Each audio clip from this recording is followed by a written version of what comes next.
Unprecedented times, history in the making. We hear all these phrases talking about the time we are living in now. Well, the Greensboro History Museum actually has an exhibit dedicated to the now. It's called Pieces of Now.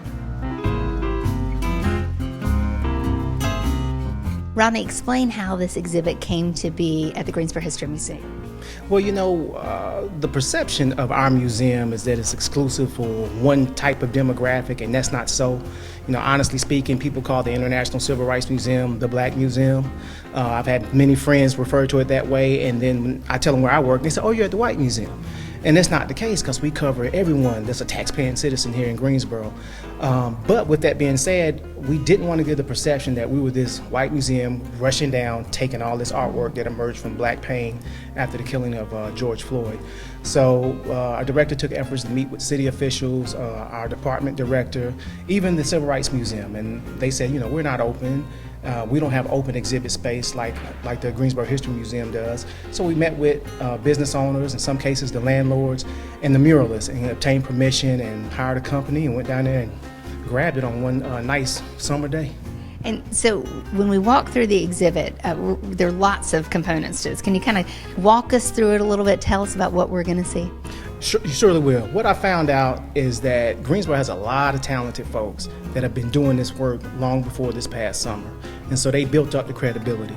So talking to business owners, they didn't want the story to be about rioters or looting, white and black. And talking to muralists, they wanted to use their art they called it artivism, to speak their voice.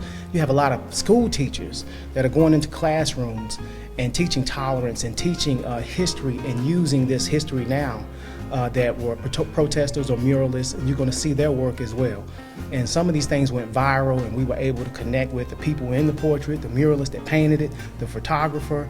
And so we're not an art museum. So don't look for Van Gogh, although there's quality work, but it's not like we say, oh, that's so nice, and the lighting and the strokes.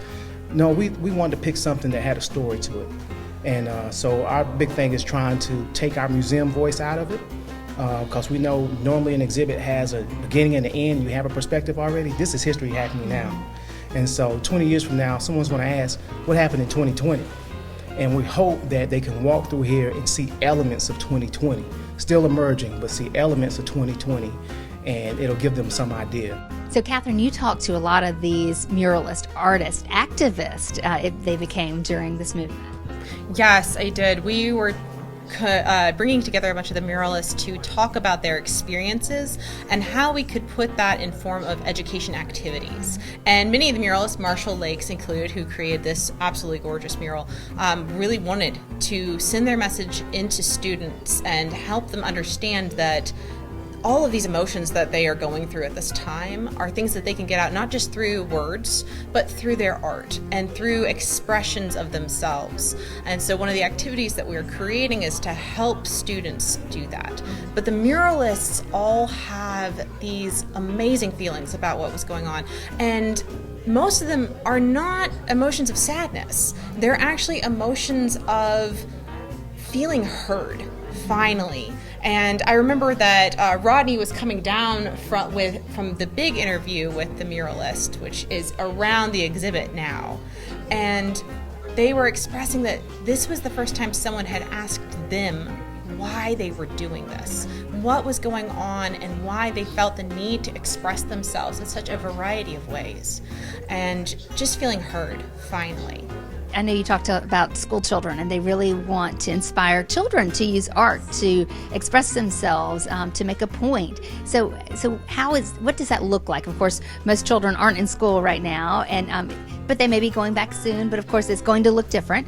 Explain how the outreach can still work. Well, let me specify on Marshall again. One of his brilliant things is that he usually is not a muralist. He is actually a graphic artist, so he does a lot of comic books.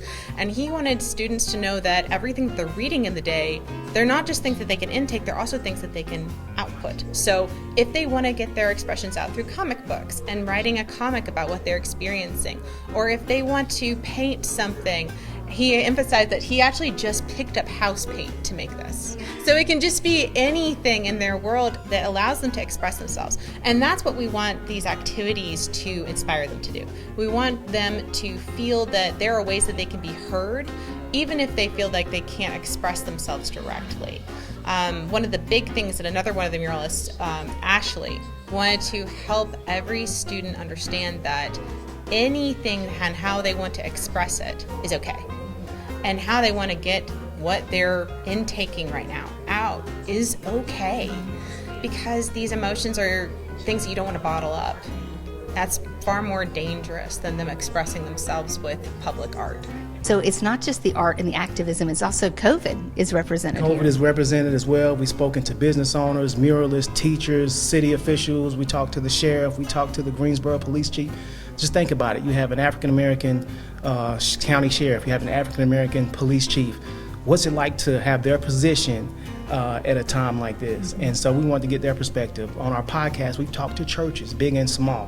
What's it like for a church? And so you're going to see some empty holes throughout the exhibit because we knew we don't have the complete story. Somebody's going to come in. Just the other day, the mayor came in and said, "You're missing this." And she put us in contact with somebody, and we got that story. And so we know that's going to continuously happen, so we left space for that. So will this eventually become part of the permanent exhibit somehow, some way in the History Museum? Probably not, unless about 4,000 people come here a day. Now it may, but it will be virtual. I actually would say that this is the small preview of the exhibit. The big exhibit is online for us. This is something virtual that every student across the state actually can experience. And we want to emphasize for people to bring in things to the museum as well. This is not a completed exhibit. There's no completion to this exhibit. It is a constant intake of what's going on and what people feel is important. And yes, the bigger piece will be online. They'll be able to see a lot more, longer interviews, more art online, but they can also bring things into us. And that might appear online or even up on the walls here.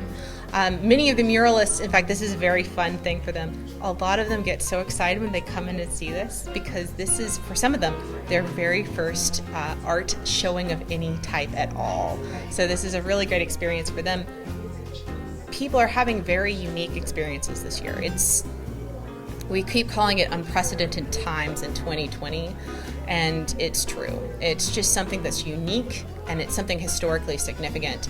And the more we get in about people's unique and significant experiences, the better our understanding of this history will be in the long run. And is this something that's happening at other museums around the state and the country?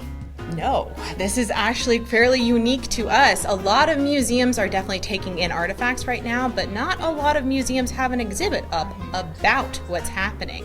And so this is something that's quite unique to Greensboro and quite unique for the state of North Carolina. So we are very happy to be able to reflect our community in such a wholesome way. When you walk through this, what does it bring up for you? What feelings, what emotions, what just kind of thoughts for you? I'm reminded by one of the artists there, Philip Marsh, who said, "We got to remember this all came from black pain." And I remember one of the business owners, Jen Graff, a young white female, whose business was looted. And she didn't want that to be the story. And she said, there may have been 4 or 5 people that looted, but the majority of them were here to help me. And matter of fact, many of them banded together to protect my store. So I want you to know, she said, I've always had, she said, how people say black friends? She said, I've always had black friends.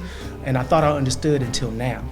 And so she reminded me that there's a lot of education that needs to be had, and that we have a lot of allies, black, white, brown, LGBTQ, you name it. A lot of folks came together recognizing that pain and saying, something's wrong, we need to come together and fix it. And I became an organizer. I'm a teacher by trade and an education curator here at the museum. But my boss reminded me, she said, "You're a full-fledged exhibit designer now. You're a curator now, for real." And so it reminds me that we have, even though what you hear outside, you may hear a lot of negativity, there are people here working on your behalf. And we want to hear everyone's story. There's some folks that's going to come through here that don't agree with this exhibit. We still want to hear your story. And we want to become a place that's a centerpiece or a focal point where opposing sides can come together and have a civil conversation and some real good discourse and come to a solution or something. We got to talk in order to heal. This exhibit is evolving. It is happening now. So when you visit, you can actually leave your own remembrances and add something to the museum by writing on one of these post-its and sharing your reflections on the wall. And of course, you can find out a whole lot more about this exhibit and dive into it even more online. Go to greensborohistory.org.